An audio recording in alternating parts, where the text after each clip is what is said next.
Hello, Bookish besties. What is going on? My name is Ashley. If this is the first time you're seeing my channel, welcome. So we are going to talk about my top favorite reads of 2024 today. So go ahead, grab your favorite beverage, your favorite drink, if you will, and let's get started.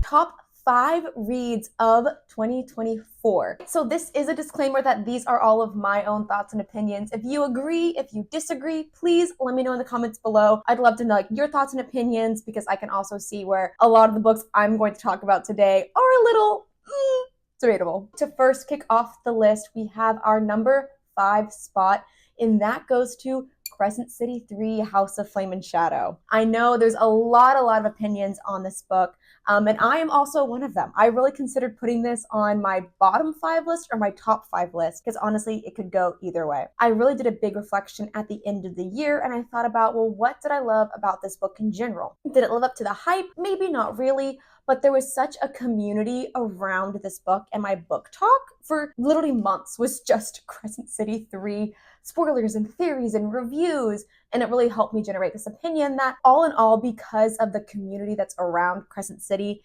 it definitely, I consider one of my top reads. All right, so moving on by countdown, number 4 top reads of this year was Funny Story by Emily Henry. So good if you have not had a chance to read that book or dive into any of Emily's works. I definitely highly recommend. So you have the main character, Daphne. The story is told from her perspective, and she is engaged to her fiance, Peter. Peter has a best friend, Petra. Petra is dating Miles. Do we understand the square? It's about to get so confusing.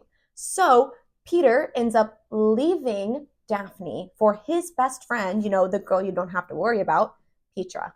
That leaves Daphne like absolutely brokenhearted, nowhere to go. At the same time, Petra left her boyfriend, Miles. Miles now has an extra room in his apartment, and, Daphne has nowhere to go. So, of course, she's going to move in with Miles. Crazy, isn't it?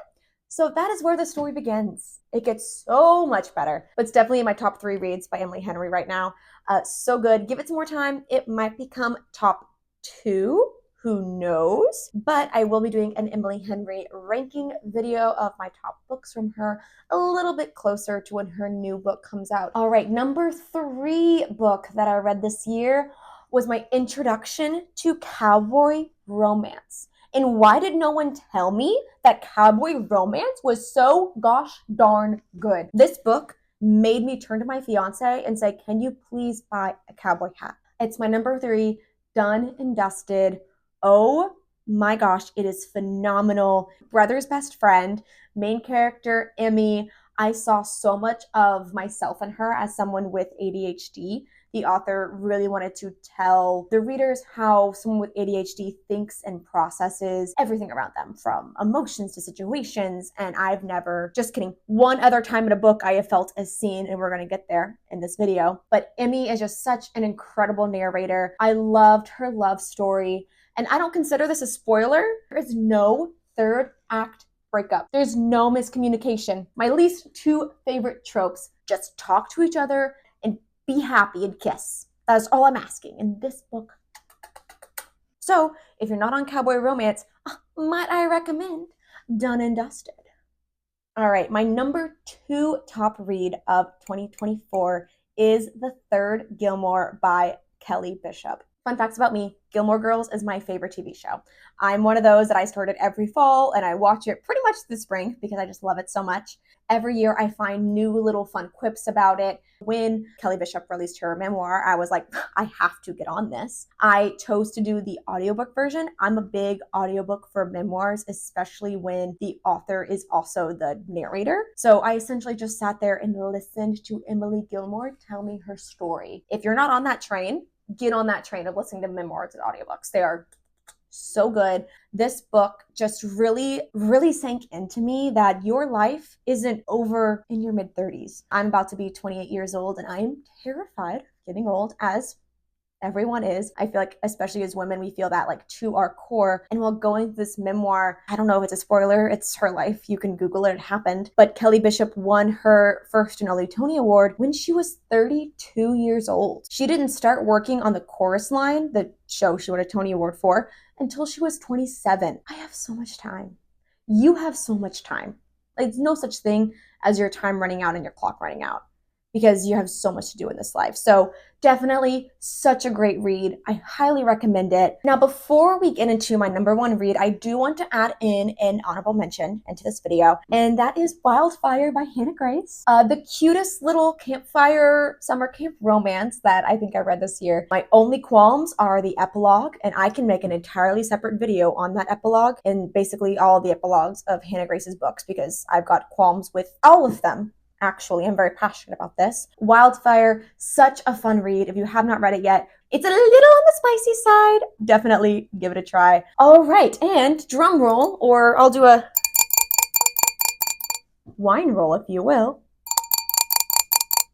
My number one read this year of 2024 was Just for the Summer by Abby Jimenez.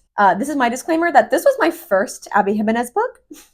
This is the third in her second series, but each of her novels are a standalone, so you really can read them on their own. The main character, I saw so much of myself and the way I respond to confrontation in her.